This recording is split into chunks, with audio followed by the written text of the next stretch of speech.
I stood up from my desk at exactly 12:15 on a Tuesday afternoon to grab my lunch from the break room refrigerator downstairs. I'd been working intensively on the quarterly strategy presentation for 3 solid weeks, pouring every spare moment into perfecting the analysis, and I was finally approaching completion.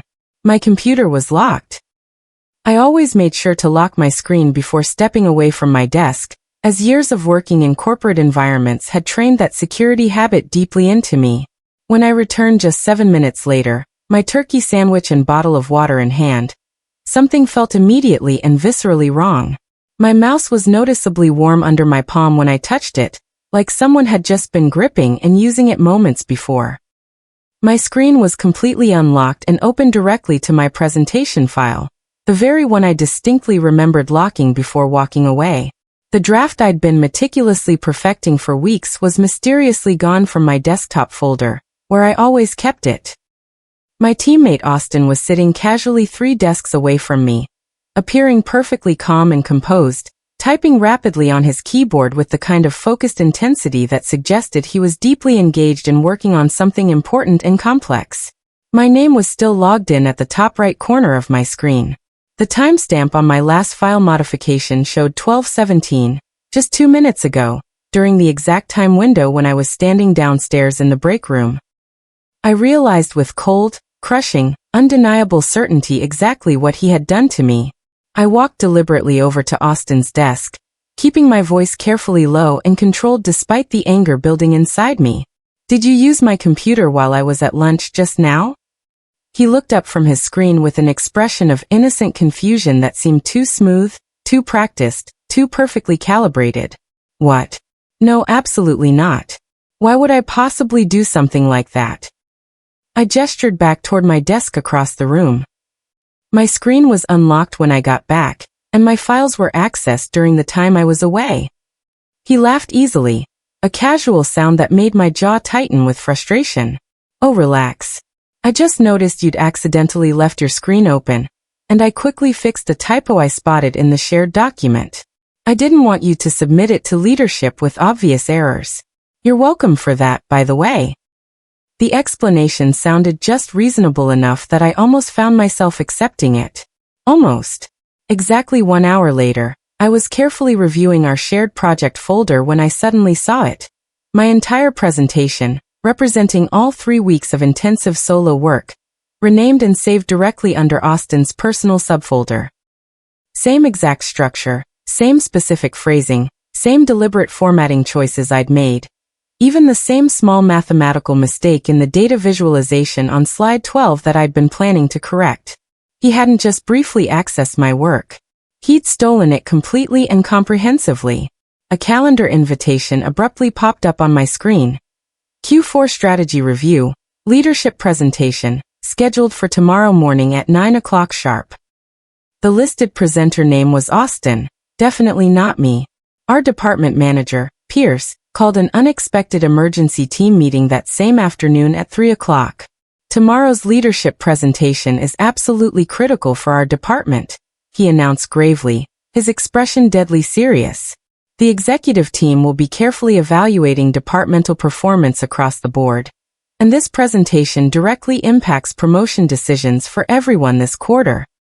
He looked deliberately around the conference room, his approving gaze eventually landing directly on Austin with visible pride. "I especially want to acknowledge Austin for demonstrating real initiative by proactively pulling together our comprehensive strategic vision. This kind of forward-thinking leadership behavior is exactly what this department needs right now." Austin stood up slowly, smiling with what appeared to be false humility. "I really appreciate this opportunity tremendously. I know the whole team has been supportive throughout this process, and I'm genuinely grateful for everyone's valuable input along the way." Input. My 3 solid weeks of solo work, staying late into the night every evening, was being casually characterized as generic team input. I sat perfectly still in my chair, my hands deliberately folded in my lap, watching this carefully orchestrated performance unfold before me. Pierce walked over and clapped Austin firmly on the shoulder with genuine warmth. "This presentation tomorrow could genuinely be a real career maker for you, Austin. Don't let us down." The casual congratulations felt like a knife slowly twisting in my chest. Austin was being publicly praised for demonstrating initiative on work he'd literally stolen directly from my computer barely an hour ago. I suddenly flashed back mentally to how this destructive pattern had first started developing months ago. The initial incident was during a major client strategy meeting back in June. I'd spent 2 full weeks carefully analyzing complex customer retention data and had developed a comprehensive framework for systematically improving our departmental approach. When I started presenting my detailed findings to the group, Austin had interrupted me within the first 30 seconds of my opening. Actually, what we're really seeing here is a fundamental need for systematic touchpoint optimization, he'd announced loudly, using the exact specific terminology I'd carefully explained to him privately the previous day. The entire room's attention shifted immediately to him and away from me. He simply repeated my ideas louder, with significantly more confident body language, adding absolutely nothing new but completely claiming the conversational space. By the end of that meeting, our manager was enthusiastically thanking Austin for his excellent strategic thinking. I'd sat there completely stunned, wondering seriously if I should say something to correct the record. But I desperately needed this job. I was currently 3 months behind on student loan payments, and my apartment lease was coming up for renewal soon. Speaking up publicly felt like a professional risk I genuinely couldn't afford to take. The damaging pattern repeated consistently in July, August, and September. Each time I carefully contributed an idea, Austin would immediately reframe it as his own within minutes. I opened the detailed file history on my presentation with hands that were shaking slightly. Every single edit made during my 12:15 to 12:22 lunch break was meticulously recorded there in the system's access log. Slides systematically reordered, entire sections renamed, careful formatting deliberately adjusted. All substantive changes made from my login credentials from my account, but occurring at a specific time when I was provably not sitting at my desk. The security badge access logs would clearly show my ID card swiping out of the secure office area at 12:14 and swiping back in at 12:23. I could definitively prove I wasn't physically at my computer during those critical minutes. But as I stared hard at the damning evidence displayed on my screen, I realized something that made my stomach sink heavily. If I accused Austin right now, immediately, it would almost certainly look desperate and self-serving. A junior colleague trying to steal credit at the very last minute before a major presentation. HR would see 2 employees both claiming legitimate ownership of the same work, and Austin had already successfully positioned himself as the official presenter. He had management's explicit support and approval. I had 3 weeks of late nights that absolutely nobody had witnessed and file timestamps that technically showed my login making all the changes. Accusing him now would probably backfire spectacularly, making me look like the one trying to steal credit or deliberately undermine a colleague out of petty jealousy or competitive spite. I sat quietly at my desk for a very long time, carefully considering all my available options. I could march into Pierce's office right now, show him the detailed file history, explain exactly what had happened. I could forward all the evidence to HR immediately and demand a formal investigation. I could make a public scene, insist forcefully on presenting my own work, force a messy confrontation that would inevitably get uncomfortable and visible. Or I could do something completely different, something more strategic.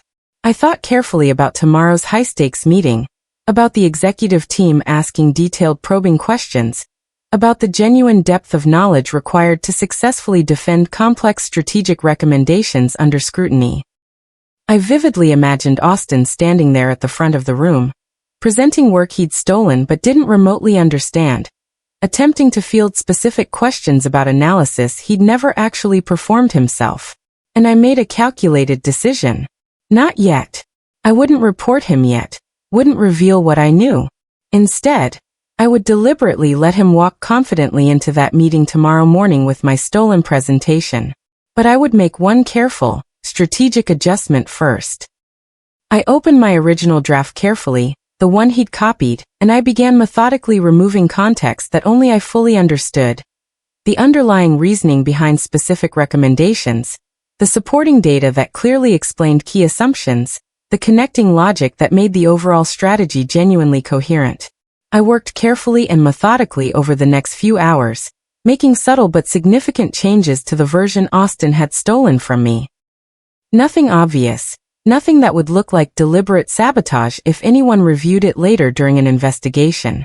I simply removed the substantive depth that made it work. I deleted the detailed explanatory notes I'd embedded throughout for myself. I stripped out the backup slides that explained complex points if questioned. I removed the comprehensive appendix containing supporting calculations and source data.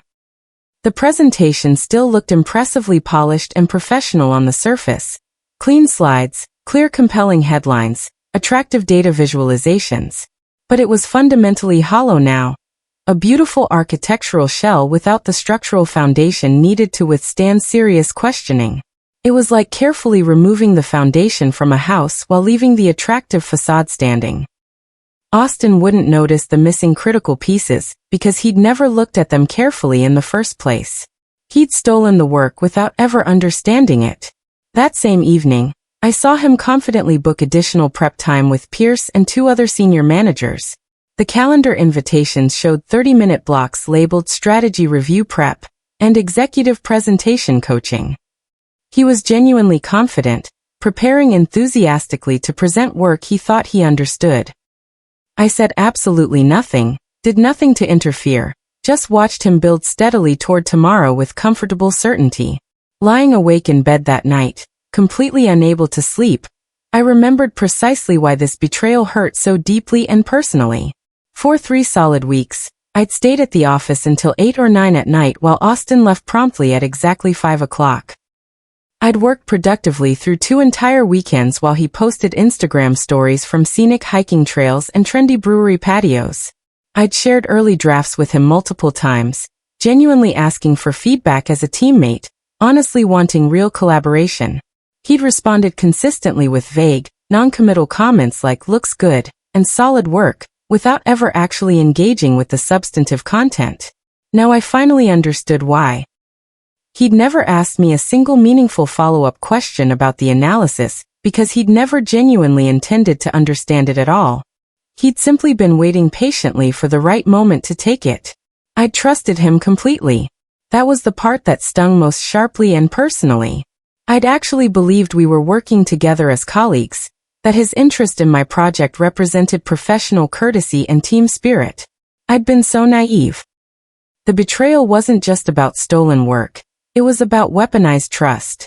I'd let him close enough to see what I was building, and he'd used that access to rob me. The next morning, I arrived early to find an email thread already in active progress. Pierce had sent an enthusiastic message to the executive team formally introducing Austin's presentation, outlining the strategic importance of the work, and building high expectations for the session. The executives had replied with genuinely enthusiastic responses, expressing how much they were looking forward to seeing our department's vision. I was copied on the email thread, but only in the specific context of providing general support for Austin's presentation. The final email in the chain came directly from our senior director, Malcolm Hayes. "Austin, looking forward to your presentation tomorrow. Kendra, please plan to attend as well to support and observe. This is a good learning opportunity for you. Support and observe." My 3 weeks of intensive solo work reduced to a learning opportunity, while someone else took full credit. I read the email twice, feeling anger build hot and tight in my chest. Pierce stopped by my desk mid-morning with an encouraging smile.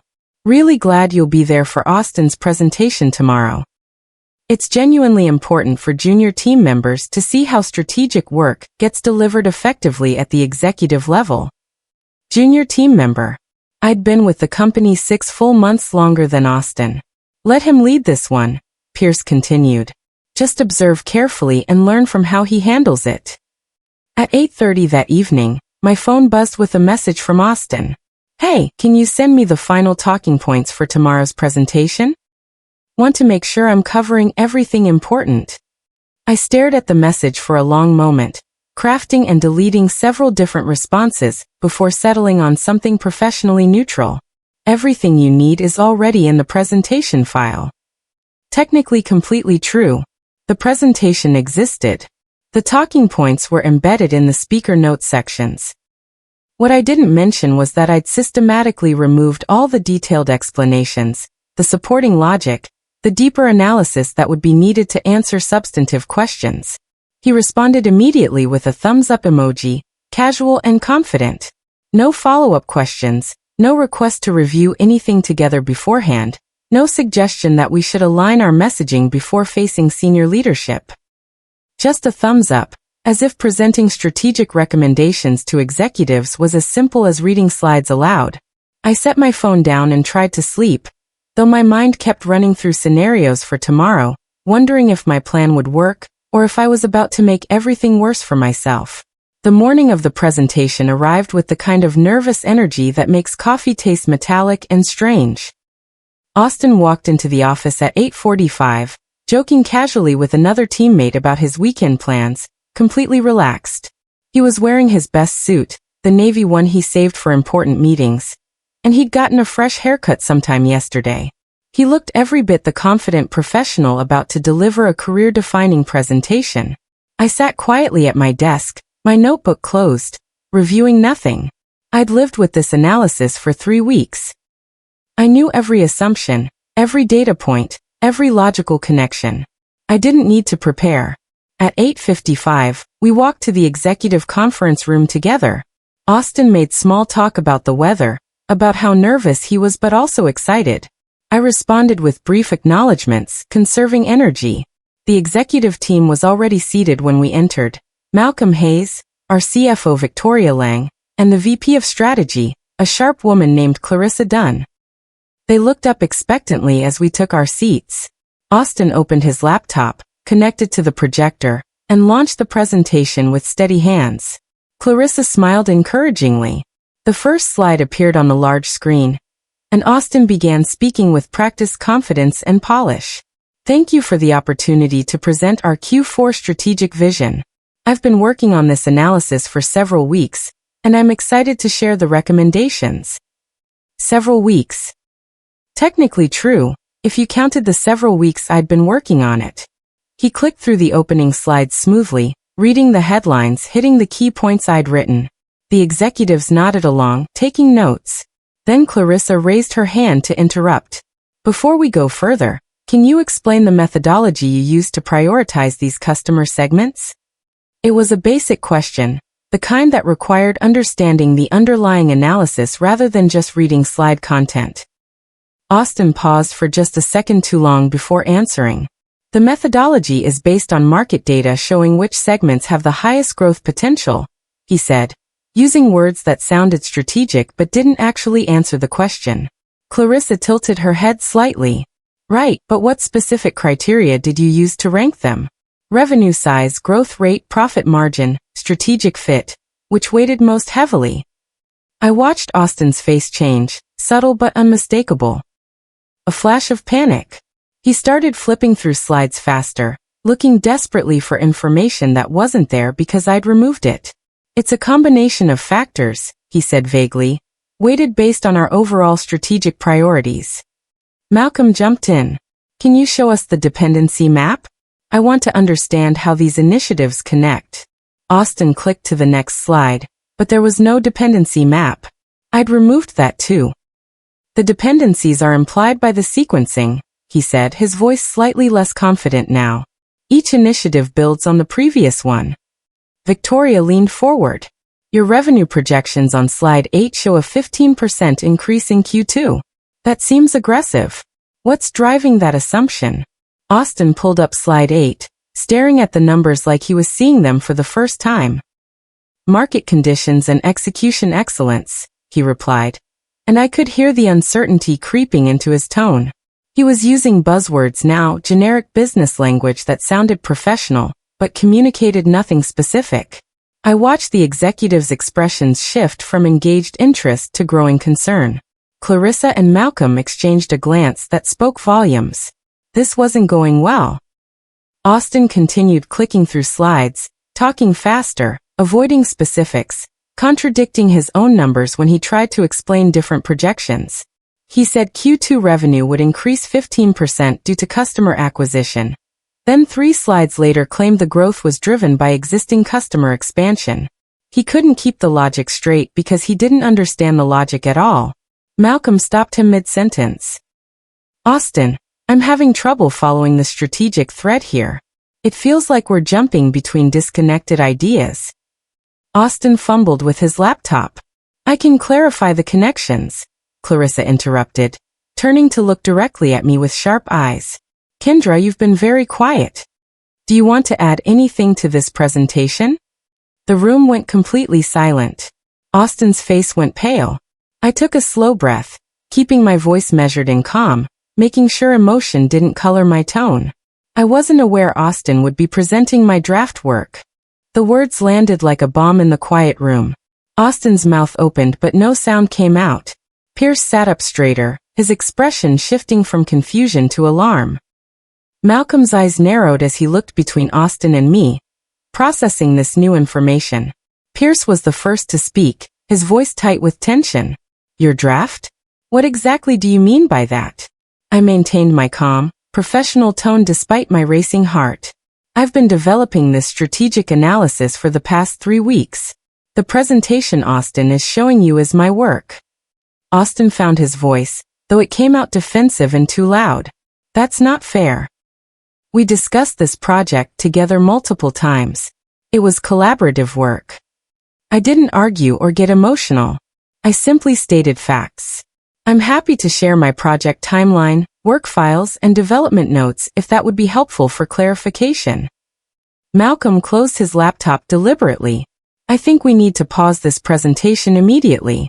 Austin, Kendra, thank you both for your time. We'll follow up separately.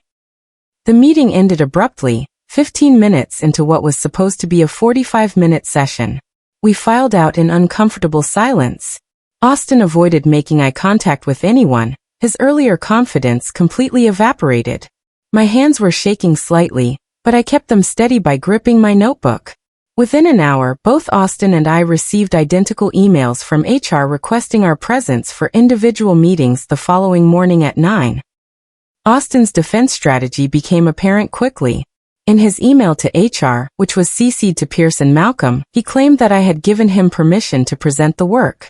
He characterized it as a collaborative project where he'd taken the lead on synthesis and presentation, while I'd provided analytical support.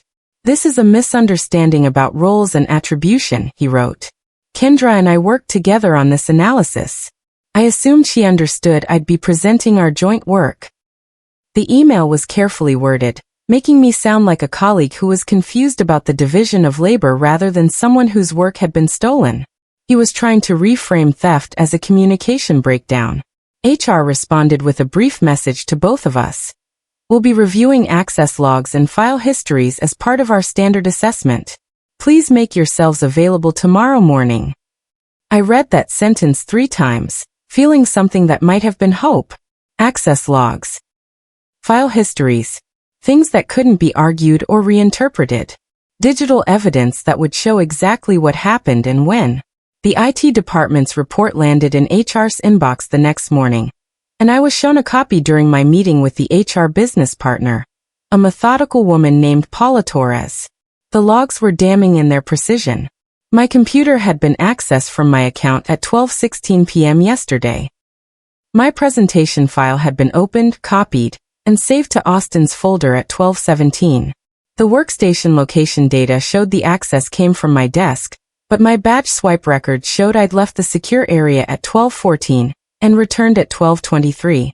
These timestamps indicate your account was used while you were physically absent from your workstation, Paula said, her tone carefully neutral.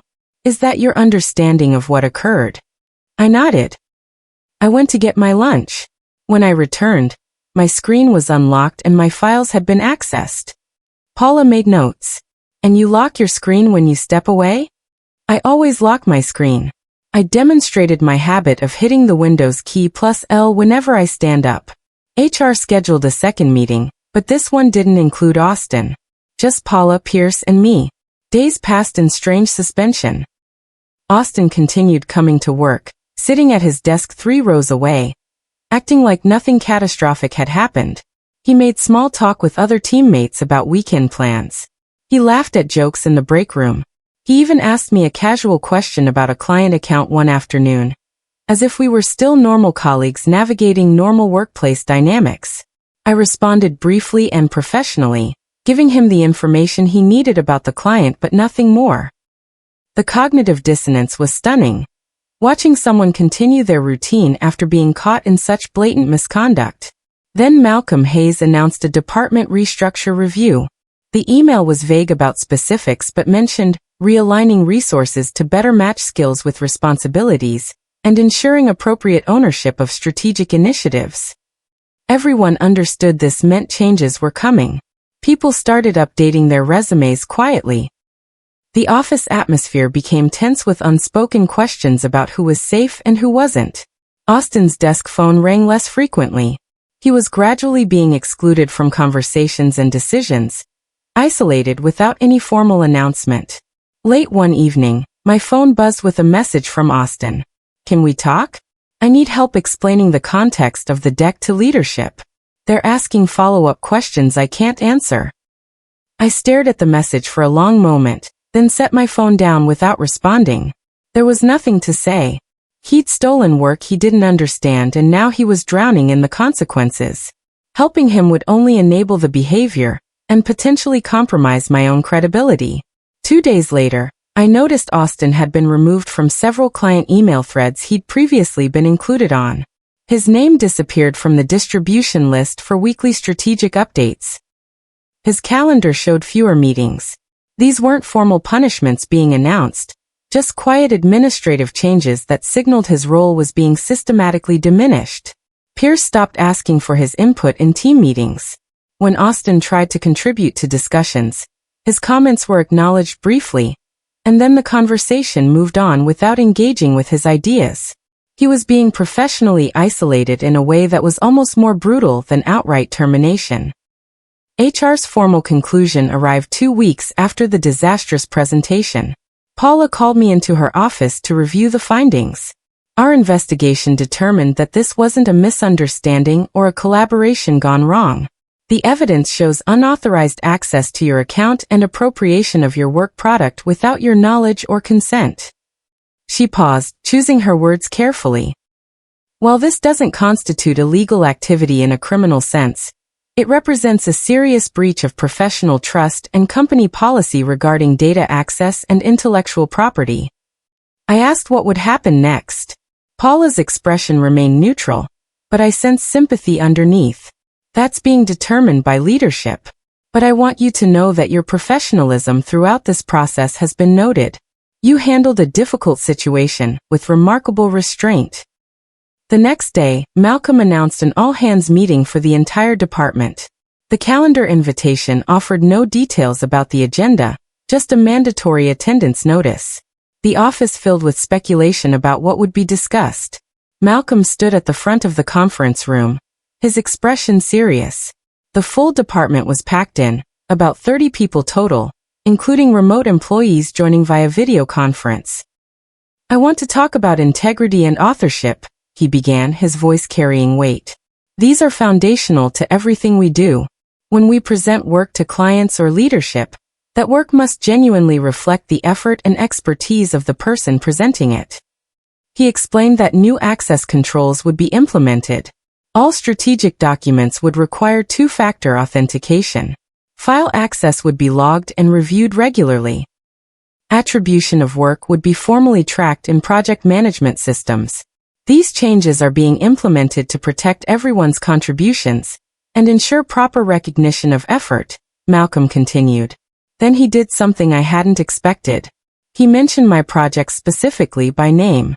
The Q4 strategic analysis that was recently presented, and then appropriately attributed, represents exactly the kind of thoughtful, rigorous work we need. "Kendra, thank you for your dedication to that project." Austin wasn't in the room.